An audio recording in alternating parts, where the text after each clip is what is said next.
नमस्कार दोस्तों, स्वागत है आप सभी का आपके अपने इस यूट्यूब चैनल ओनली टीचिंग पर। दोस्तों, जैसा कि आप सभी जानते हैं, कल है 29 मार्च और कल का दिन बहुत ही इंपॉर्टेंट रहने वाला है बिकॉज कल है डीएसएसबी की हियरिंग हाई कोर्ट में। कल हाई कोर्ट बहुत से मुद्दों पर अपना फैसला सुनाएगी और वो जो मुद्दे होंगे वो कहीं ना कहीं आने वाले समय में डीएसएसबी की कार्यप्रणाली को प्रभावित करेंगे और बहुत से उम्मीदवारों के भाग्य का फैसला कल होगा बिकॉज जो भी मुद्दे उठेंगे वो सीधे सीधे आपसे जुड़े हैं। तो सभी मुद्दे जो कल हाई कोर्ट में उठने वाले हैं उस वीडियो में मैं सारे मुद्दे बताऊंगा। इस वीडियो को शुरू से लेके लास्ट तक देखिएगा। वीडियो पसंद आए तो लाइक भी कर दीजिएगा। तो कल जो सबसे पहला मुद्दा मैं बताना चाहता हूं जो कल उठेगा वो है न्यू वैकेंसीज को लेकर।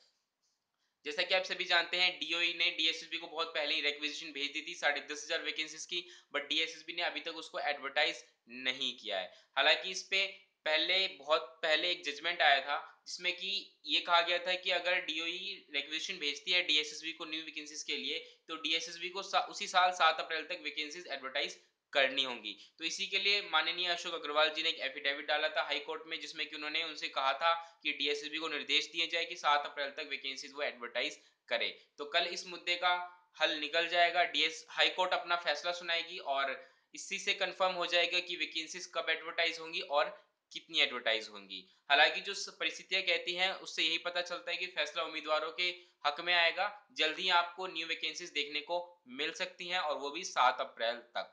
अब अगला मुद्दा जो कल उठने वाला है वो उठने वाला है एमसीडी पीआरटी को लेकर। जैसा कि आप सभी जानते हैं, डीएसएसबी ने हाई कोर्ट में जब एफिडेविट डाला था तो उन्होंने खुद इस बात को कहा था कि हम मार्च एंड तक आपका रिजल्ट डिक्लेयर कर देंगे, यानी एमसीडी पीआरटी का रिजल्ट डिक्लेयर कर देंगे। लेकिन अभी कुछ दिन पहले माननीय अशोक अग्रवाल जी का ट्वीट आया जिसमें उन्होंने ये कहा कि डीएसएसबी एमसीडी पीआरटी का रिजल्ट डिले कर सकती है। साथ में उन्होंने रीजन दिया था कि कोर्ट ऑर्डर्स हो सकते हैं और उन्होंने साफ साफ ये भी कहा था कि इस पर कोई स्टे नहीं लगा है। लेकिन कल हमें ये बात कंफर्म पता चल जाएगी कि आखिर एमसीडी पीआरटी का रिजल्ट डिले क्यों हो रहा है बिकॉज कल डीएसएसबी को हाई कोर्ट में जितनी भी जो प्रोसेस चल रहे हैं ज्वाइनिंग के, जितने भी पोस्ट हैं सबका स्टेटस डीएसएसबी को कल हाई कोर्ट में बताना पड़ेगा और इस हिसाब से उसे ये भी बताना पड़ेगा कि जब एमसीडी पीआरटी का रिजल्ट मार्च एंड तक आना था तो आखिर वो डिले क्यों हो रहा है। तो ये बात 100% कंफर्म कल हो जानी है।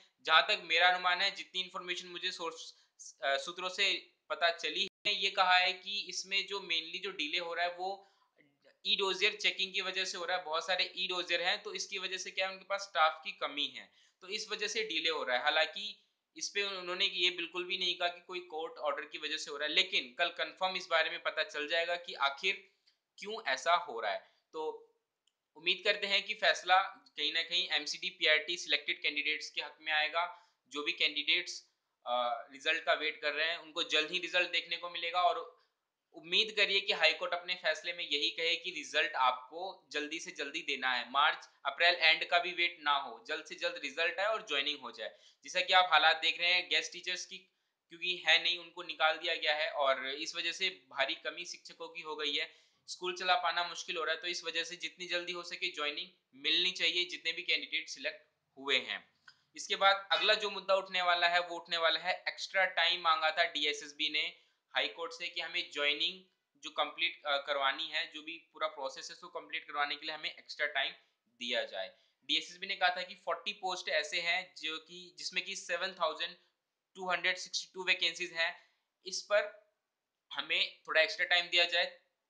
30 अप्रैल तक का टाइम उन्होंने मांगा था। इसके अलावा दो पोस्ट ऐसे थे जिसमें कि उन्होंने 31 मई तक के लिए एक्स्ट्रा टाइम मांगा था। वो दो पोस्ट थे डीओई के और डीओई पीआरटी और जो अभी एसएसटी का रिजल्ट आया टीजीटी एसएसटी, बिकॉज इनके मार्क्स इनको मिले नहीं थे तो इस वजह से उन्होंने 31 मार्च तक का टाइम मांगा था पूरा प्रोसेस कंप्लीट कराने का।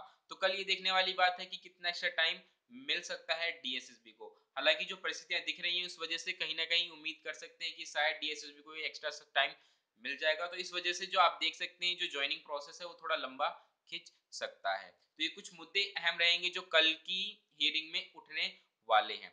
इसके अलावा दोस्तों मैं आपसे एक बात कहना चाहता हूं। मैंने देखा कि बहुत से बच्चों की मेरे पास मैसेज आए हैं जिसमें कि उन्होंने ये कहा है कि सर 70/9 यानी कि एक वैकेंसीज थी, पुरानी वैकेंसीज है, उसकी जो बैकलॉग वैकेंसीज है क्या वो इसमें एडवर्टाइज होने वाली है एमसीडी पीआरटी में।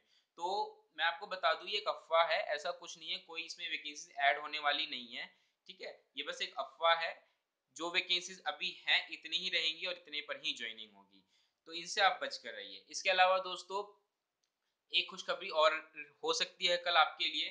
कल यूपी के ऊपर जजमेंट आने वाला है। लगभग 69 की भर्ती चल रही है, इन पर कल जजमेंट आने वाला है। तो अगर मान लीजिए जजमेंट फेवर में आता है जो भी स्टूडेंट्स हैं उनके, कि भाई अगर उनका जो मतलब ज्वाइनिंग प्रोसेस स्टार्ट कर दिया जाता है, आगे का जो भी प्रोसेस स्टार्ट होने वाला है, तो इससे अब क्या होगा कि बहुत से कैंडिडेट्स उस तरफ शिफ्ट हो जाएंगे यूपी की तरफ, और जिससे कि आपको यहाँ पर जो मतलब एमसीडी पीआरटी है इसमें बहुत से कैंडिडेट्स वहां शिफ्ट हो जाएंगे, और ये इससे क्या होगा कि यहाँ पे बहुत से कैंडिडेट्स के चांस बन जाएंगे सिलेक्ट होने के।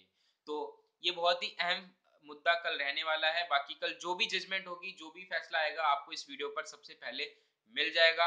आप इस चैनल को सब्सक्राइब कर लीजिए अगर नए हैं तो, ताकि कोई भी इंफॉर्मेशन छूटे ना। और अगर वीडियो पसंद आई होगी तो इसको लाइक कर दीजिएगा, और चैनल पर नए हैं तो सब्सक्राइब कर दीजिएगा। जाते जाते मैं एक ही बात कहना चाहूंगा कि उम्मीद मत छोड़िए, हिम्मत मत हारिए। अगर आप मेहनती हैं तो आपके हक में ही फैसला आएगा। आप मैंने मेहनत की है तो आपको उस मेहनत का फल जरूर मिलेगा। तब तक के लिए नमस्कार।